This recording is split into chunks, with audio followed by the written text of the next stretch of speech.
bisa mengenal anugerah Tuhan dalam hidup kita. Saat ini kita akan ditaburin oleh kebenaran firman Tuhan yang akan disampaikan oleh hamba-Nya. Sebelumnya kita menyanyikan lagu pujian yang menyatakan Kau berfirman. Apapun yang terjadi dalam hidup kita ini, kita tidak pernah meragukan kasih Tuhan itu dalam hidup kita. Katakan apapun yang terjadi. Apapun yang terjadi dalam hidup ini, tak pernah meragukan kasih-Mu Tuhan. Lewat gunung yang tinggi, dalam lembah yang tak pernah meragukan janji-Mu Tuhan. Kau berfirman, Kau berfirman, dan sembuhkanku. Kau bersabda, dan selamatkanku. Tiada yang mustahil bagi-Mu. Yesus, ku percaya padamu. Kau berfirman dan sembuhkanku. Kau bersabda dan selamatkanku. Tiada yang mustahil bagi-Mu. Yesus, ku percaya padamu. Yesus, ku percaya padamu. Yesus, ku percaya padamu.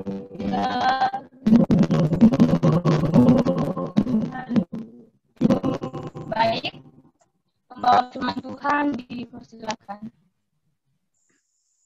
Baik, suara saya tidak putus-putus. Halo, suara saya tidak putus-putus. Masuk, oke, bagus. Oke, mari kita berdoa. Tuhan Yesus, pada saat ini kami diberkati oleh Engkau, walaupun melalui aplikasi Zoom, kami bisa memuliakan Engkau oleh karena karya-Mu di dalam kehidupan kami. Kami bisa beribadah bersama-sama oleh anak-anak-Mu yang Engkau pilih di tengah-tengah bangsa untuk memberitakan kebenaran firman. Tuhan Yesus, walaupun kami tidak saling kenal, tapi kami bersatu di dalam Tuhan. Kami satu Bapa, satu iman di dalam Yesus Kristus, dan kami disertai oleh Roh Kudus-Mu. Tuhan Yesus, kami mau mendengarkan firman-Mu, hamba-Mu yang menyampaikan firman-Mu, Engkau berkati, dan Engkau pakai seturut dengan kehendak-Mu. Kami siap membuka hati dan telinga kami untuk mendengar, dan pikiran kami untuk berfokus kepada kebenaran-Mu. Kami menerima firman-Mu dalam nama Tuhan Yesus kami berdoa. Amin. Amin. Shalom saudara-saudara.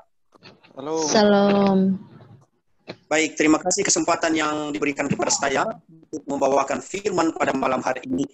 Nah, saya menyampaikan kata bukaan secara singkat, berhubung karena kita memiliki waktu yang singkat dalam aplikasi Zoom. Nah, pada saat ini teman-teman sudah melihat tema yang telah saya share, yaitu bahwa perubahan, dan kalau teman-teman juga melihat dalam Efesus pasal 4 ayat 1 sampai ke 7, mana munculnya tema bahwa perubahan dalam Efesus pasal 1 ayat 7. Karena sesungguhnya itu tidak tersirat sama sekali dan tidak dapat ditulis, tetapi tema yang saya angkat baper yang dibawa bahwa perubahan adalah tema dari aplikasi Efesus pasal 4 ayat 1 sampai dengan ayatnya yang ke-7. Sesungguhnya ide besar daripada Efesus pasal 4 ayat 1 sampai dengan ayat 7 adalah memelihara kesatuan iman di dalam Tuhan Yesus Kristus. Sekali lagi, ide besarnya yang saya temukan memelihara kesatuan iman di dalam Yesus Kristus. Mari kita memperhatikan saudara-saudara yang terkasih di dalam nama Tuhan Yesus Kristus. Kalau kita memperhatikan Efesus pasal 4, ayat 1 sampai dengan ayatnya yang kedua, kalau kita perhatikan ayat 1, demikian firman Tuhan, sebab itu aku menasihatkan kamu, aku orang yang dipenjarakan karena Tuhan, supaya hidupmu sebagai orang yang telah dipanggil berpadanan dengan panggilan itu. Saudara-saudari, di dalam Efesus ini itu ditunjukkan kepada orang-orang yang kudus. Bisa dilihat pada Efesus pasal 1 ayatnya yang ke-1, itu ditunjukkan kepada jemaat atau orang-orang yang sudah mengenal Kristus atau orang-orang yang sudah bertobat. Jadi surat Efesus ini secara keseluruhan ditunjukkan kepada orang-orang yang sudah bertobat. Jadi kita yang hadir pada malam hari ini dalam ibadah ini, saya yakin dan percaya kita semua anak-anak Tuhan yang telah dipilih, yang menjadi yang dapat memiliki karya keselamatan di dalam Tuhan Yesus Kristus. Amin. Jadi yang dia maksud dalam ayat ke-1 adalah sebagai orang-orang pilihan Allah, sebagai orang-orang yang sudah diselamatkan, sebagai orang-orang yang sudah ikut di dalam karya Yesus di dalam penebusan. Oleh karena itu kita sudah dipanggil, artinya kita sudah keluar dari dunia kegelapan kepada kehidupan yang terang. Mari kita berpadanan dengan panggilan itu. Berpadanan dengan panggilan yang dimaksud adalah hidup sesuai dengan panggilan. Jangan semacam orang yang sudah dipanggil menjadi milik Kristus, namun tidak membuahi buah yang serupa dengan Kristus. Yang sosok orang bisa tahu, oh itu seorang Kristen, atau orang bisa tahu itu seorang hamba Tuhan, atau orang seperti itu seorang utusan Injil, namun hidupnya tidak mencerminkan kehidupan Kristus. Nah, bagaimana kehidupan Kristus yang dimaksud di dalam hal ini? Mari kita melihat ayat yang kedua. Hendaklah kamu selalu rendah hati, lemah lembut, dan sabar, tunjukkanlah kasihmu dalam hal saling membantu. Jadi kehidupan yang sudah dipanggil Kristus oleh karenanya penebusannya yang sudah dipanggil, yaitu memiliki karakter Kristus, memiliki berpadanan dengan Kristus itu serupa, segambar, sama dengan Kristus. Yaitu ada poin-poin hal yang beberapa dikatakan di dalam Efesus itu pada waktu itu adalah hendaklah kamu selalu rendah hati. Kerendahan hati itu tidak sombong, kerendahan hati itu tidak mudah terluka. Itu adalah karakter atau pola ciri-ciri yang bisa kita temukan di dalam Yesus. Jadi kalau kita sebagai pengikut Yesus harus mencerminkan hidup yang rendah hati. Yang kedua adalah lemah lembut. Lemah lembut itu adalah ramah, karena kerendahan hati dengan lemah lembut berbeda. Ramah, tidak pemarah. Karena Yesus tidak pemarah dan Yesus juga ramah. Saudara-saudara, kalau kita berpadanan dengan panggilan orang-orang yang sudah ditebus oleh Kristus, jadi kita harus gambar serupa dengan Kristus di dalam hal lemah lembut. Tidak pemarah, tidak marah, dan juga ramah. Itu artinya lemah lembut. Dan diteruskan sabar. Ini adalah semua karakter, tidak perlu jelaskan gimana itu sabar. Dan selanjutnya, tunjukkanlah kasihmu dalam hal saling membantu. Nah, dalam hal saling membantu itu banyak kita berpikir membantu dalam hal apa? Apakah kita menolong yang susah? Apakah kita menolong yang sakit? Apakah kita memberi yang kita punya kepada orang lain? Ya, itu benar. Tetapi ada satu kasih yang lebih besar yang dimaksud dalam konteks ini adalah sebagai orang yang sudah ditebus oleh Kristus, yang sudah dipilih oleh Kristus, sudah diselamatkan di dalam Kristus. Mari kita mengasihi orang-orang, membantu orang-orang lain untuk memberitakan Kristus supaya mereka diselamatkan, supaya sama dengan kita. Ini adalah kasih yang dimaksud dalam konteks ini. Kasih yang dimaksud dalam hal membantu adalah memberi kepada orang lain, itu membantu menolong orang sakit, menolong orang miskin, itu kasih. Tetapi saya lebih mengacu kepada keselamatan. Karena milik yang harus dipertahankan di dalam dunia ini adalah harta yang paling besar dalam dunia ini adalah keselamatan. Jadi dalam hal saling membantu yang dimaksud di sini adalah sebagai orang-orang yang sudah ditebus Kristus atau sebagai hamba Tuhan yang sudah dipercayakan Kristus, mari kita juga mengangkat orang lain yang belum mengenal Kristus supaya mereka diselamatkan. Itu adalah kasih. Nah, ayatnya yang ketiga sampai dengan ayatnya yang keenam itu adalah kesatuan. Itu adalah sebagai banyak orang, banyak versi pengetahuan, atau kalau kita lihat di konteks zaman sekarang, banyak denominasi kita sebagai para pelayan, namun ada satu yang harus tidak berbeda. ada satu yang harus dipertahankan tidak berbeda, yaitu memelihara kesatuan roh, tidak memelihara kesatuan iman. Yang dia dimaksud di situ dalam ayat yang kelima dia bilang seperti ini, satu Tuhan, satu iman, satu baptisan. Sampai yang keenam, dan satu Allah dari sumber semuanya itu. Jadi kesatuan dari kesatuan itu, walaupun kita banyak berbeda cara paham, cara pandang di dalam Alkitab, perspektif dalam Alkitab, perspektif dalam menilai Alkitab, namun kita harus ada satu dasar yang tidak boleh berbeda, yaitu dasar kebenaran yang paling tertinggi dan yang paling berotoritas di dalam kehidupan kita, yaitu Alkitab. Dasar dari segala kebenaran itu adalah sumbernya semua dari Alkitab, karena Alkitab itu adalah sumbernya daripada Allah. Kalau kita melihat di dalam 2 Timotius pasal 3 ayat 16, segala tulisan yang diilhamkan Allah memang bermanfaat untuk mengajar, berbaik kelakuan, menyatakan kesalahan, dan mendidik orang dalam kebenaran. Jadi kita yakin dan percaya bahwa segala firman Tuhan, mulai dari Kejadian sampai Wahyu, itu sumbernya semua dari Allah. Dan sumber kesatuan yang dimaksud adalah, berasalnya adalah itu dalam ayat ke-6, satu iman, satu baptisan, dan satu Allah. Yang dimaksud di situ sumber dari segala kesatuan itu adalah Allah. Kita maksudnya kita bersatu, sumber yang membuat persatuan itu adalah Allah. Karena kita dulunya yang sudah bercerai-berai kemana-kemana karena kita hidup dalam kegelapan, tetapi Allah lah sumber kedamaian itu mempersatukan kita kembali di dalam Dia. Karena kita sudah berpisah dari Allah sebelumnya, tetapi Allah lah sumbernya itu. Makanya ayat ke-6 berkata, Allah lah sumber dari segala semuanya itu, Allah Bapa dari segala semuanya itu, jadi Allah lah sumber dari segala kesatuan itu. Jadi dalam hal ini, dalam mengikut Kristus, mulai dari ayat 1 ke 2 sampai dengan ayatnya yang ke-6, dalam mengikut Kristus, kita orang yang sudah dipanggil mencerminkan hidup Kristus, dan semua orang yang sudah mencerminkan kehidupan Kristus bersatu. Seperti yang kita lakukan malam ini, puji Tuhan.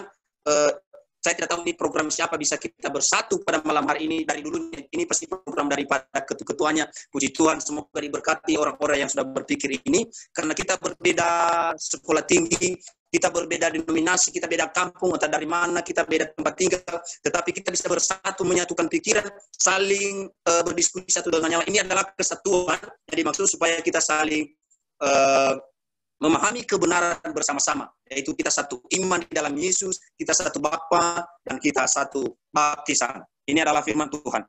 Dan yang terakhir ayat yang ke-7.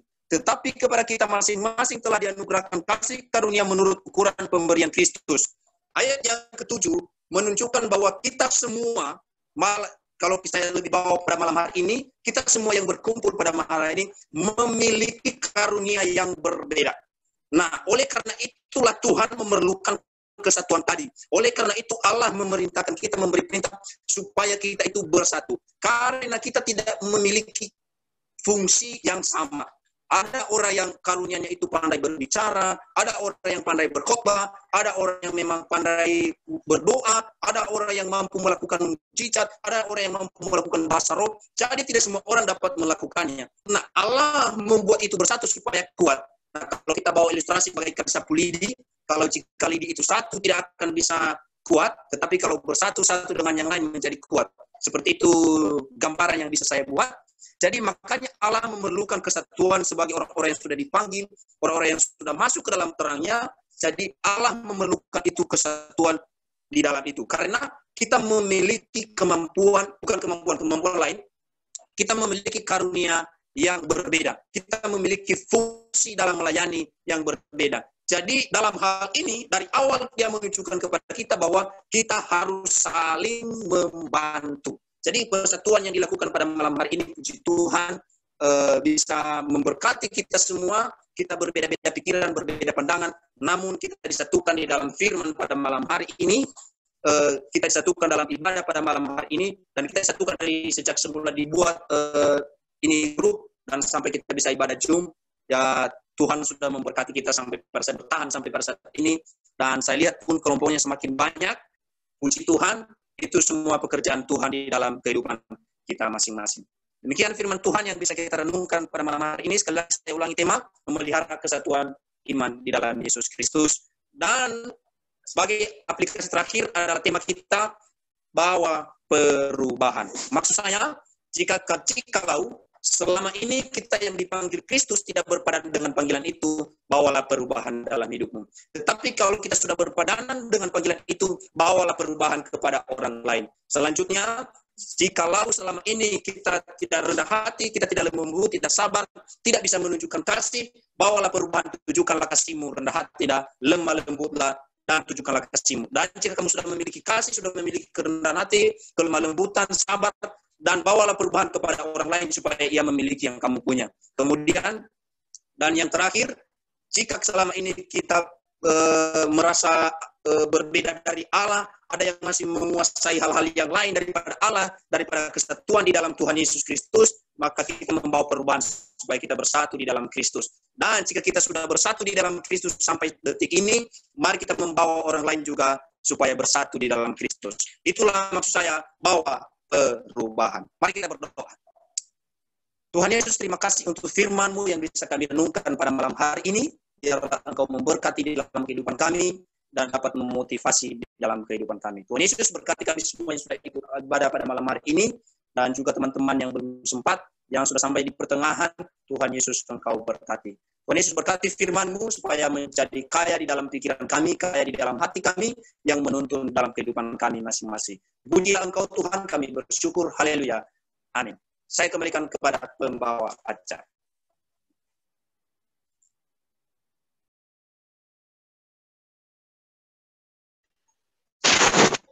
Amin, puji Tuhan. Terima kasih kepada yang sudah mendengarkan teman Tuhan pada hari firman yang kepada hari dapat hidup dalam sebelum kita damai, mungkin teman-teman sekalian mungkin ada tanggapan atau yang menambahkan tentang kebenaran firman hari, atau juga beberapa kesaksian dari teman-teman waktu di Selan.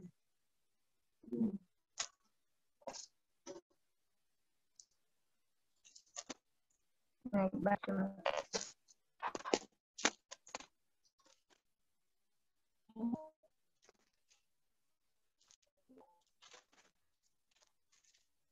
Shalom.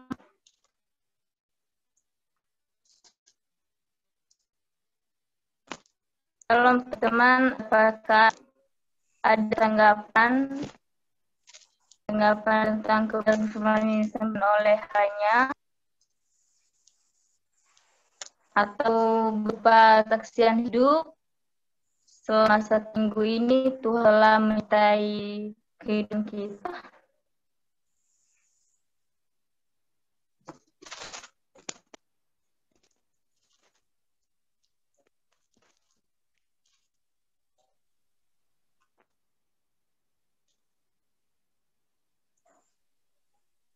Oke, shalom teman-teman.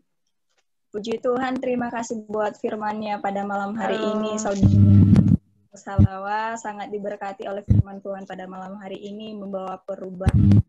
Nah, jadi firman Tuhan pada malam hari ini saya sudah baca dari ayat 1 sampai ayatnya yang ke-7. Di situ memang benar sekali bahwa kita memiliki karunia masing-masing. Sudah dikasih contoh tadi, ada yang pintar ngomong, ada yang kita semua memiliki memiliki karunia masing-masing atau talenta masing-masing.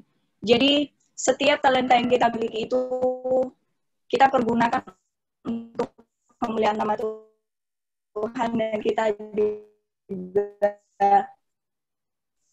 membangun relasi kita terhadap sekitar kita.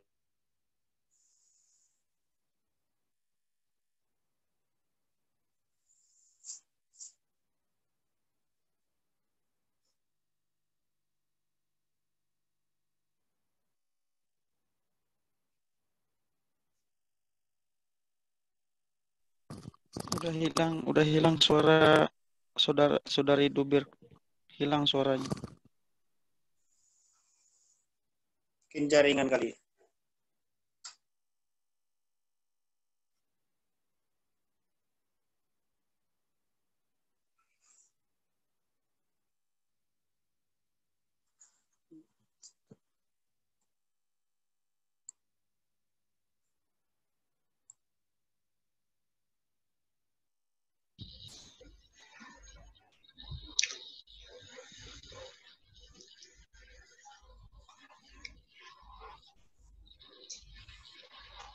Shalom, shalom.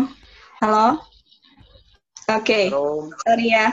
Jadi, thank you banget buat firman Tuhan malam ini. Jadi sangat diberkati sekali. Apapun talenta yang kita miliki, kita perlu menjadi berkat untuk sesama kita, dan kita menjadikan semua talenta yang kita miliki itu untuk kemuliaan nama Tuhan. Dan mari kita rangkul semua teman-teman kita yang masih memiliki kekurangan, karena dari perbedaan-perbedaan kita itu kita bisa membangun semua orang-orang yang di sekitar kita. Thank you buat firman-Nya, itu saja tanggapan dari saya. Tuhan Yesus memberkati.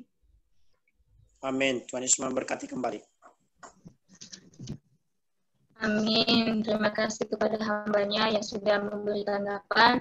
Dan mungkin ada dari teman-teman yang lain, disilakan.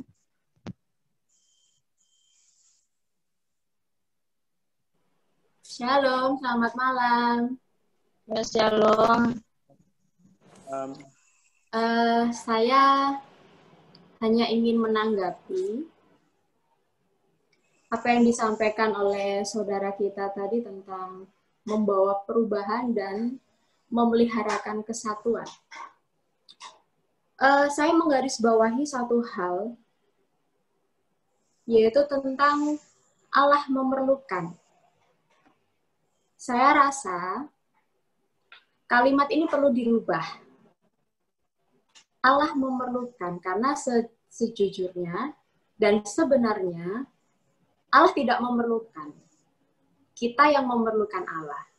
Tetapi kesatuan di dalam jemaat ini sebenarnya adalah tanggung jawab dan keharusan yang harus dikerjakan oleh jemaat yang telah dipersatukan dan diperlengkapi dengan berbagai karunia.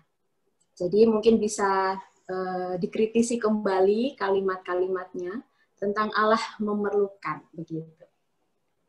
Terima kasih.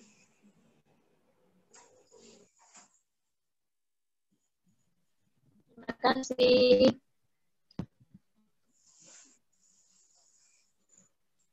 Apa masih ada lagi yang mau menambahkan?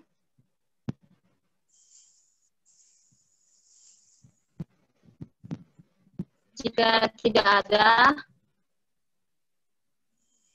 kita mengakhiri ibadah kita malam hari ini. Saya ada sedikit tanggapan, teman-teman, pada ya, silakan. Ya. Thank you untuk firman Tuhan yang mengingatkan kita untuk memelihara kesatuan, ya, persatuan.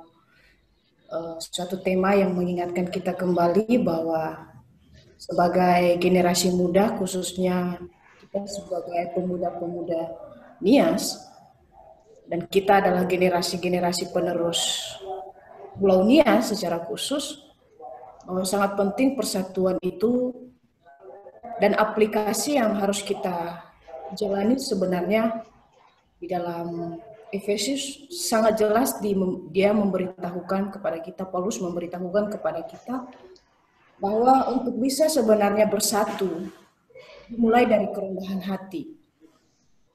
Kita memang memiliki banyak talenta masing-masing. Ada yang bisa berdoa, ada yang bisa berkhotbah, ada yang bisa bermain musik. Semua itu Tuhan sediakan talenta itu.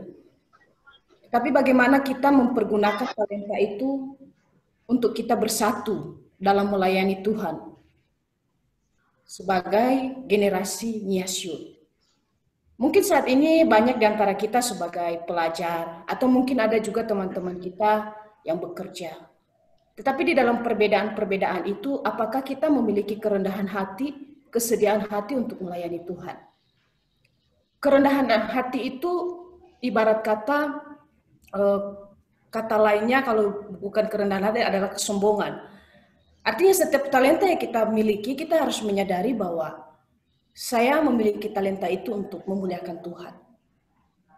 Dan aplikasi yang bisa kita terapkan adalah kita melayani Tuhan dengan penuh kerendahan hati.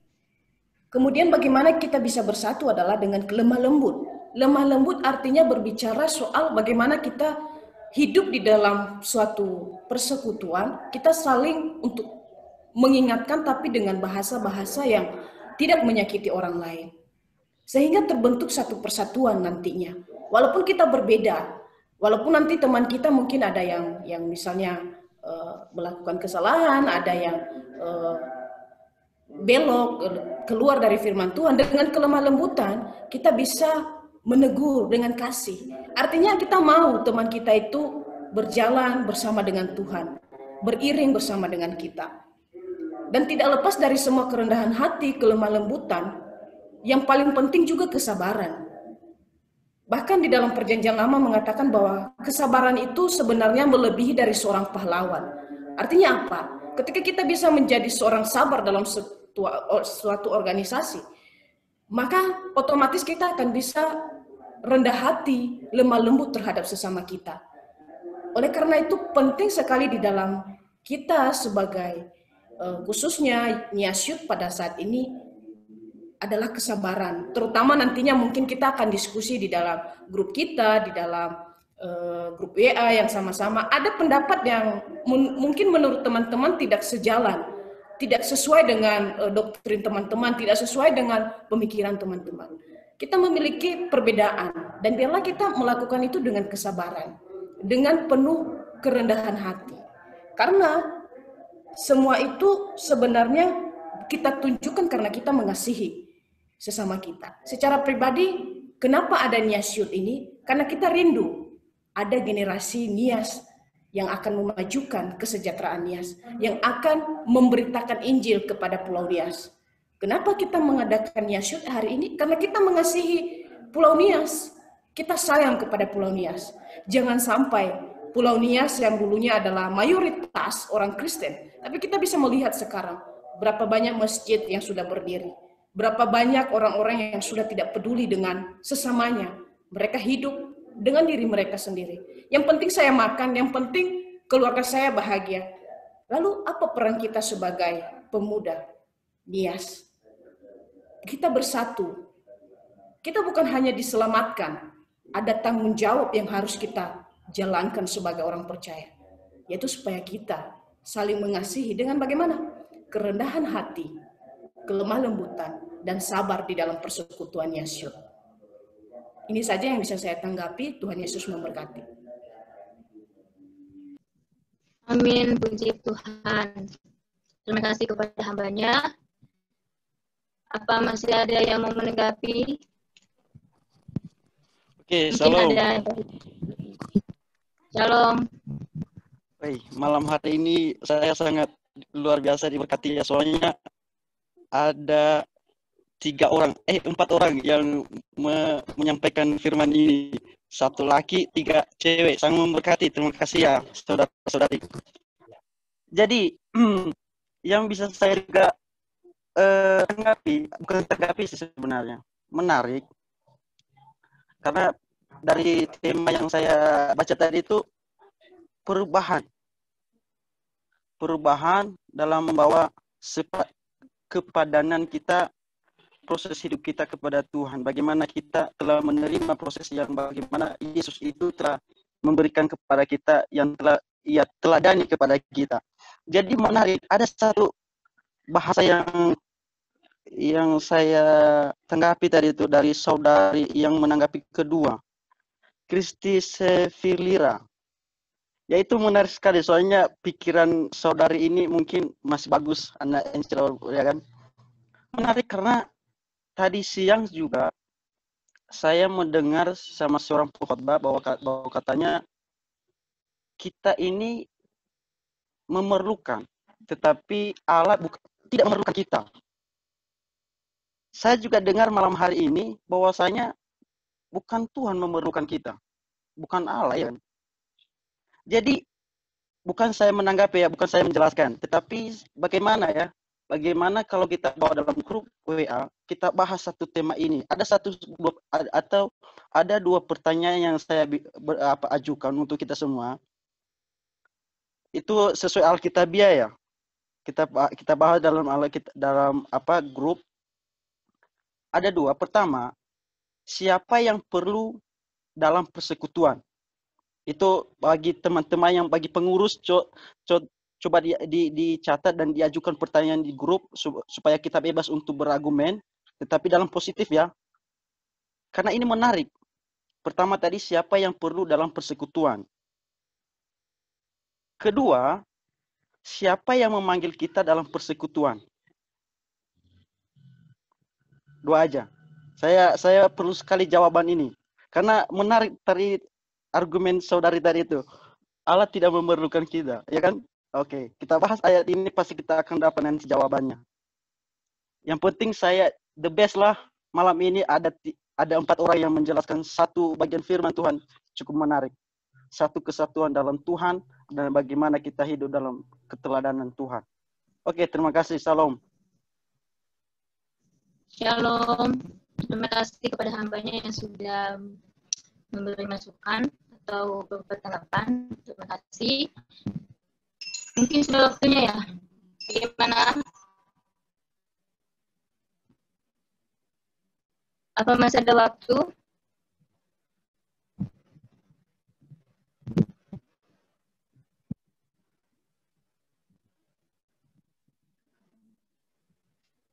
Kepada kakak pengurus, apakah masih ada waktu atau udah?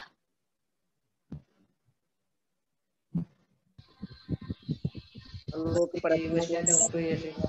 Masih lanjut. Oke, dari saya cuma menambahkan saja ya. Tadi kan saudara Agustinus Salawat tadi mengatakan kita satu baptisan ya. Tapi kalau kita lihat secara umum bahwa baptisan itu berbeda-beda. Tetapi saya cuma tambahkan saja, baptisan itu hanya satu aja dalam nama Bapa, Putra, dan Roh Kudus. Kalau jenis baptisan itu banyak, ada baptisan selam, ada baptisan percik, dan ada baptisan api dan seterusnya. Itu saja dari saya ya. Terima kasih. Halo, terima kasih. Saya mau menanggapi ini yang baru ini menarik ini baptisan. Sebentar, maaf ya, saya langsung menanggapi. Oke, langsung. Itu benar saudaraku bahwa baptisan itu satu di dalam nama Allah Bapa, itu dalam Matius juga pasal 28-20. Satu dalam Allah Bapa, di dalam Tuhan Yesus Kristus, di dalam Yesus Kristus, dan di dalam Roh Kudus. Soal baptisan berbeda, ada percik, ada baptisan api, ada baptisan air. Bukan saya vonis, bukan juga saya menghakimi, tetapi itu karena orang tidak mengerti arti baptisan. Sesungguhnya arti baptisan itu dalam bahasa Yunani baptiso, yang artinya ditenggelamkan. Jadi menurut saya kesatuan baptisan adalah ditenggelamkan. Jadi kalau orang bilang dipercik, berarti mereka kurang tahu arti baptisan secara bahasa aslinya. Jadi itu tanggapan saya sih, menurut saya. Jadi kalau soal baptisan percik, bukan saya vonis, saya tidak mengakui itu salah, tetapi yang setahu saya selama ini baptisan itu dalam asli bahasa Yunani baptiso, yang artinya ditenggelamkan. Jadi setiap baptisan itu berarti ditenggelamkan. Terima kasih. Oke, ini menarik ya. Oke, saya mau tambahkan saja ya. Tadi bahwa saudara ya tidak mau permasalahkan tentang baptisan diri ya, segala macam. Tapi saudara lebih dominan kepada baptisan selam atau ditenggelamkan. Oke, saya kasih contoh. Kalau contohnya ada kakek-kakek yang sudah tua, apakah dia wajib untuk dibaptis secara ditenggelamkan atau bagaimana? Itu yang kita harus pahami dulu itu. Memang walaupun banyak secara baptisan, tetapi otomatisnya itu ada dalam nama Bapa, Putra, dan Roh Kudus. Saya nggak permasalahkan itu. Memang kalau kita di Protestan itu baptisan kocik. Nah kalau kita Pentakosta ya secara ditenggelamkan, dan begitu juga seterusnya. Itu kalau waktu zaman dulu itu ya memang ditenggelamkan. Bisa saja waktu dibaptis ya ditenggelamkan. Tapi masalahnya sekarang itu kita nggak persoalkan tentang cara baptisan. Tapi yang paling pentingnya aja, kita harus memahami arti baptisan itu. Jangan kita harus bilang kamu harus baptisan ditenggelamkan atau baptisan selam. Itu nanti bertentangan. Itu seolah-olah tadi saudara bilang bahwa mereka nggak tahu secara baptisan itu seperti apa. Tadi lebih mengarah kepada yang baptisan percik. Itu istilahnya kurang setuju ya. Ya gitu, kita harus pahami seperti itu ya. Sama-sama kita juga belajar bahwa Janganlah kita persoalkan masalah baptisan. Yang penting intinya kita dibaptis dalam nama Bapa, Putra, dan Roh Kudus. Sekian dan terima kasih. Mungkin ada tambahan dari teman-teman, boleh. Halo, boleh saya tambahkan? Oke, silakan, Radu. Lanjut, Ya, saya Bang. cuma tambahkan. Oke, saya cuma tambahkan dari itu. Saudari, siapa namanya? Iya, ini saudara yang barusan ini tadi. Lupa aku. Arjen, Arius, alias Arius. Oh iya, Arjen. Iya. Arius Dendato. Ya, baptisan itu sebenarnya ada 2. Baptisan ada 3. Baptisan percik, baptisan selam, dan baptisan api gitu ya. Sebenarnya baptisan itu tidak disalahgunakan gitu. Maksudnya tidak ada perbedaan, cuman yang perlu kita ketahui baptisan itu memang berbeda-beda, cuman yang membedakannya hanya cara melakukannya. Nah, apa itu namanya? Setiap gereja, setiap aliran itu punya masing-masing cara mereka untuk baptis. Dulu saya itu baptis percik. Nah, kalau di aliran saya sekarang, saya mengikuti aliran GBIS ya, GBIS. Nah, saya dibaptis dengan baptis selam. Nah, setelah saya tahu, itu namanya di aliran ini ada istilah sakramen. Gitu. Sakramen ini ada 2. Sakramen pernikahan dan sakramen baptisan. Nah, maksudnya saya itu baptisan itu hanya yang membedakannya hanya cara melakukannya. Tapi yang sebenarnya tidak ada perbedaannya. Hanya satu untuk Tuhan. Nah, arti ya sama yang seperti yang pendapat tadi Agustinus itu, baptisan itu berasal dari bahasa aslinya, bahasa Yunani, baptiso, memang betul.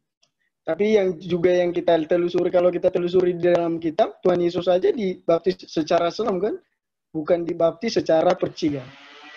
Nah, hanya yang membedakannya cara melakukannya setiap gereja-gereja, setiap aliran-aliran gitu. Saya dulu dibaptis secara percik. Nah, setelah saya tahu firman Tuhan, bukan kita menyalahkan baptis percik, enggak. Baptis percik itu memang benar, cuman cara gereja mereka itu ya beda-beda cara membaptis. Nah, gitu loh. Memang secara jelasnya bahasa Yunaninya yaitu baptiso. Baptis itu ya ditenggelamkan di mana? Di air, bukan di api ya. Nah, itu aja yang bisa saya sambungkan dari dari saudara Rius Jendate tadi. Itu hanya sakramen beda-beda variasi bagi gereja gitu. Ya, sakramen kan banyak itu. Tadi saya katakan sakramen 2 di aliran saya 2 sakramen baptis dan sakramen pernikahan. Nah, itu aja. Oke, thank you. Oke, ada sama ini ya, mau minta tanggapan dari teman-teman ya. Kita lihat kan kebanyakan dari Protestan, kita biasanya dibaptis secara percik. Kita masuk di perantauan itu kebanyakan kalau kita masuk di gereja Pentakosta atau karismatik, mereka biasanya itu kalau mau menjadi jemaat dari gereja itu, otomatis mereka dibaptis ulang. Tetapi karena mereka juga tidak memahami arti baptisan itu, karena gereja yang katakan bahwa kalau kamu mau jadi jemaat ya kamu harus ikuti tentang peraturan yang ada di gereja ini, kamu harus dibaptis ulang. Nah, itu yang persoalannya sekarang. Saya banyak yang saya lihat cuma gara-gara menjadi jemaat jemaat di tempat favoritnya lah, kalau kita sering katakan ya dia mau dibaptis ulang ya, itu karena tentang masalah seperti itu kurang memahami seperti dia dibaptis istilahnya istilahnya biar Roh Kudus jati dalam hatinya ya. Itu dari saya, mungkin saya minta tanggapan dari teman-teman juga dari tadi apa yang saya tadi jelaskan, supaya kita juga sama-sama juga belajar. Terima kasih.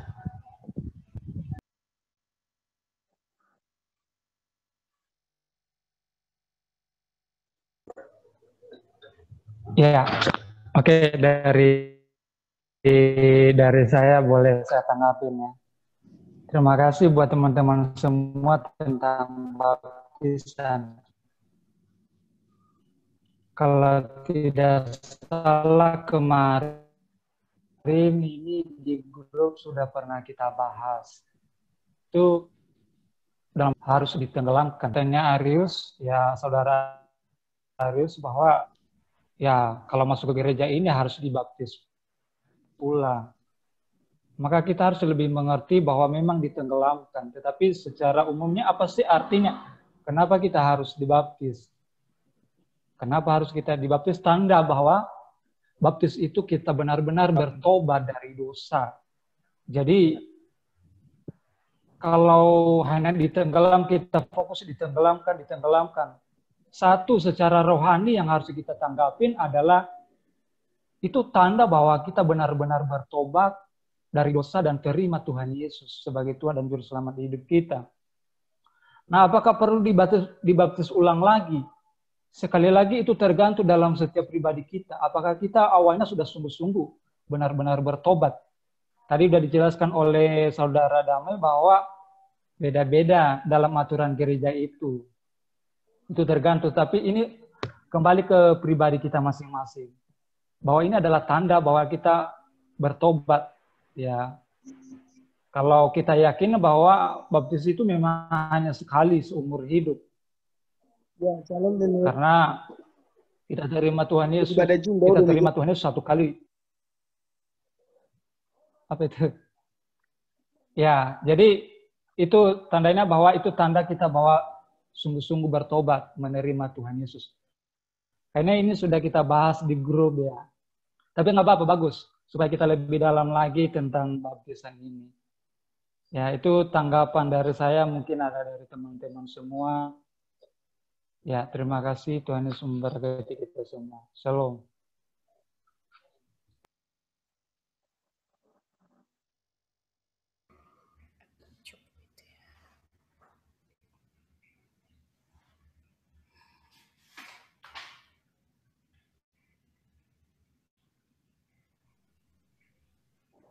Saya coba tanggapi sedikit lagi yang mengenai baptisan. Teman-teman semua sudah banyak ya yang menyampaikan bahwa baptisan itu yang paling penting maknanya, tapi caranya bagaimana itu semua tergantung bagaimana gereja itu. Ketika kita masuk di gereja yang satu misalnya mereka menuntut kita untuk harus ditenggelamkan kembali, ya, dibaptis kembali dengan ditenggelamkan. Secara pribadi, ketika saya percaya bahwa saya sudah dibaptis dengan kuasa bukan dari manusia, ketika dikatakan dengan kuasa Allah Bapa, Anak, dan Roh Kudus, itu yang paling penting sebenarnya. Karena bukan tangan manusia yang membaptis kita, tapi Allah sendiri yang menyatakan itu dalam kuasa Allah Bapa, Anak, dan Roh Kudus. Kalaupun caranya berbeda, menurut aku itu nggak jadi persoalan. Tapi ketika misalnya kita sudah dibaptis satu kali, kalau misalnya kita dibaptis lagi, berarti baptisan sebelumnya itu nggak ada faedahnya. Berarti kita kayak main-main ketika kita dibaptis dalam nama Allah, berarti ibarat kata ya, apa gunanya baptisan pertama begitu? Sebenarnya yang paling penting itu dalam nama apa kita didoain ketika kita dibaptis. Kalau kita tidak menyadari dalam nama apa pertama siapa yang kita baptis, sebenarnya itu semua mau ditenggelamkan, mau dipercik, percuma. Karena kita merasa bahwa manusia yang menumpang tangan atas kita, manusia yang mendoakan kita. Berarti kuasa manusia dong, tapi sesungguhnya bukan kuasa manusia, kuasa Tuhan, Allah yang menciptakan alam semesta ini, yang datang ke dalam dunia yang mati bagi kita. Sehingga baptisan itu muncul karena kita dimateraikan sebagai tanda bahwa kita itu sudah diterima oleh Tuhan. Masalah ditenggelamkan sebenarnya, kalaupun kita ditenggelamkan di air atau di mana, hal yang paling penting, yang paling utama ditenggelamkan adalah dosa kita, manusia lama kita. Itu yang paling penting. Apakah ketika kita dibaptis,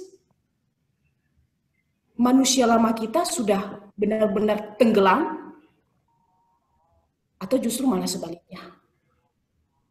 Semua kembali kepada kita. Bagaimana kita menjelaskan kepada, nantinya pasti kita beberapa akan menjadi hamba Tuhan, menjadi gembala, dan dengan aliran yang berbeda-beda. Tetap kita kembali kepada firman Tuhan. Apa yang ditenggelamkan sebenarnya? Apakah tubuh jasmani kita ini yang ditenggelamkan?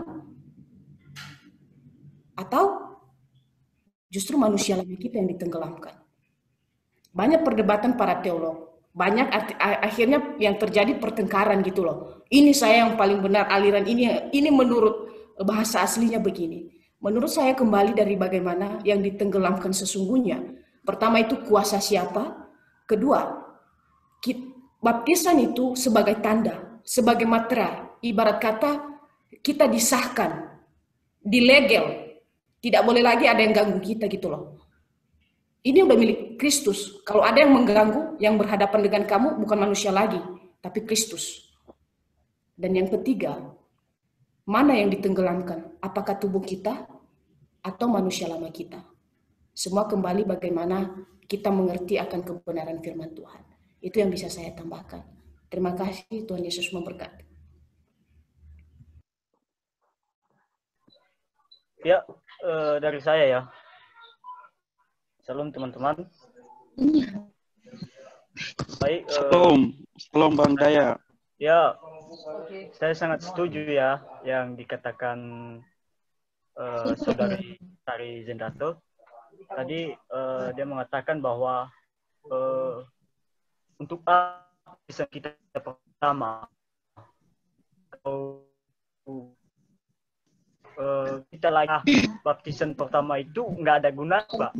Karena bulan-bulan kemarin ada ya anak-anak sederajat kita lah, sederajat dengan kita, masih sekolah juga, masih mahasiswa. Dia dibaptis 2 kali. Terus saya tanya, bro, ini kok dibaptis ulang? Dia bilang supaya menerima berkat Tuhan berlimpah-limpah. Saya bilang, loh, emang kalau dibaptis itu 2 kali dapat berkat Tuhan yang berlimpah-limpah ya? Dia ketawa di situ sama saya. Saya bilang, enak aja. Dia bilang, ini baptisan ini untuk digunakan nanti untuk di pernikahan. Loh, saya bilang, oke, di pernikahan. Kalau memang di pernikahan, baptisan yang pertama itu buat apa? Nggak ada gunanya di pernikahan. Malah dia membantah, ya mungkin dia nggak bisa jelaskan, katanya sama saya nggak bisa jelaskan di centingan. Tapi saya tel saja. Saya bilang saya nggak punya nggak punya pulsa gitu. Saya bilang ya kapan-kapan lah. Sampai sekarang masih kami belum teleponan. Terus yang kedua tentang baptisan selam. Kita tahu terlebih dahulu dulu pada waktu Tuhan Yesus dibaptis di Sungai Yordania. Oke, kita bawa pada saat ini kita hidup di zaman apa? Apakah di zaman orang Yahudi atau gimana? Kalau memang kita hidup di zaman orang Yahudi, otomatis kita rombongan pergi ke Sungai Yordan untuk dibaptis selam. Tetapi kita hidup pada zaman sekarang. Jadi kita jangan hidup di zaman orang Yahudi. Karena kita hidup di zaman sekarang. Jadi untuk apa dipermasalahkan baptisan itu? Jangan kita permasalahkan baptisan. Maupun baptisan selam, mau baptisan percik, mau baptisan api. Ya nggak apa-apa. Terserah. Pokoknya yang satunya intinya adalah dibaptis nama Bapa, Anak, intinya. Inti yang paling penting itu. Jadi nggak usah dipermasalahkan. Karena kita bukan hidup pada zaman orang Yunani, orang Yahudi, itu maksud saya. Jadi kita hidup di zaman sekarang. Ya, itu saja tanggapan saya. Terima kasih. Baik, terima kasih. Karena waktu sudah habis. Terima kasih buat setiap tanggapan-tanggapan yang sudah diberikan kepada kita malam hari ini. Dan biarlah yang disampaikan dalam menjadi pembelajaran bagi kita dan untuk mempertimbangkan setiap pengetahuan ke depannya. Terima kasih. Dan saat ini kita berdoa bersama-sama dan kita akan berdoa untuk Pulau Nias yang sekarang ini yang dilanda oleh pandemi COVID-19. Kita berdoa bersama-sama. Yang menutup kita dalam doa pada malam hari ini disilakan kepada Saudari Kaduber. Dipersilakan.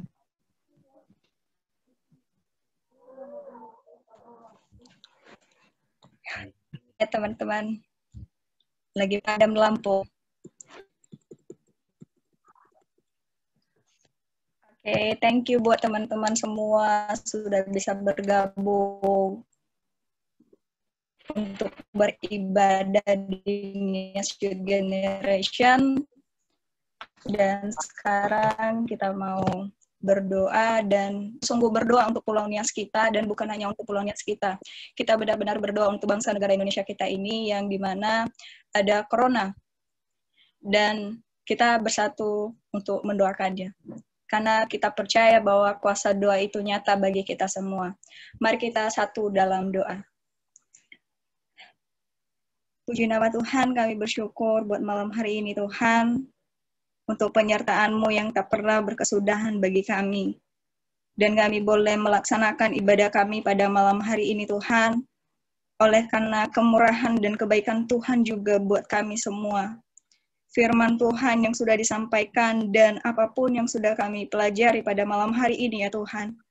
Boleh menjadi bekal kami di masa yang akan datang. Dan kami juga semakin dekat dengan Engkau Tuhan. Dan kami juga lebih dalam lagi untuk mengenal kebenaran firman-Mu ya Bapa. Terima kasih buat semuanya Tuhan. Berkati semua teman-teman pada malam hari ini. Teman-teman yang sudah bergabung dan teman-teman yang belum sempat hadir pada malam hari ini. Biarlah tuntunan Roh Kudus-Mu senantiasa ada bersama-sama dengan kami. Pada malam hari ini ya Tuhan, kami bersatu hati untuk mendoakan bangsa negara kami ini ya Tuhan. Yang dimana ada corona COVID-19 ya Tuhan.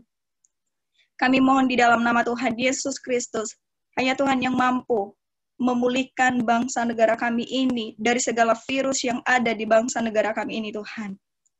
Mari Tuhan menyertai setiap para medis-medis, para dokter, dan juga para pasien-pasien yang dirawat di rumah sakit. Mari Tuhan pulihkan, sembuhkan mereka, dan berikan kekuatan kepada setiap para medis-medis yang merawat setiap pasien.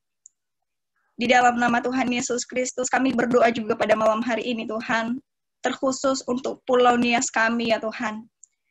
Yang kami dengar pada saat ini Tuhan, di mana medis-medis di Gunung Sitoli Tuhan terkena virus corona.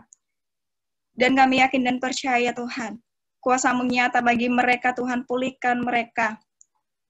Saudara-saudari kami yang terkena virus corona juga, semua yang ada di Pulau Nias ya Tuhan yang terkena COVID-19, mari Tuhan pulihkan, sembuhkan, lawat dengan kuasa Roh Kudus-Mu ya Tuhan. Terima kasih ya Bapa.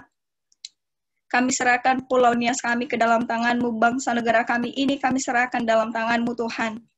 Mampukan bangsa negara kami ini, mampukan Nias kami ya Tuhan. Kami serahkan ke dalam tangan-Mu bangsa Indonesia kami ini ya Tuhan. Terima kasih ya Tuhan. Ini kehidupan kami pada malam hari ini. Biarlah penyertaan-Mu tak pernah berkesudahan bagi kami semua. Dan kami akan melanjutkan setiap aktivitas kami. Mari Tuhan sertai terus. Terima kasih Bapa. Di dalam nama Tuhan Yesus Kristus, kami berdoa dan kami mengucap syukur.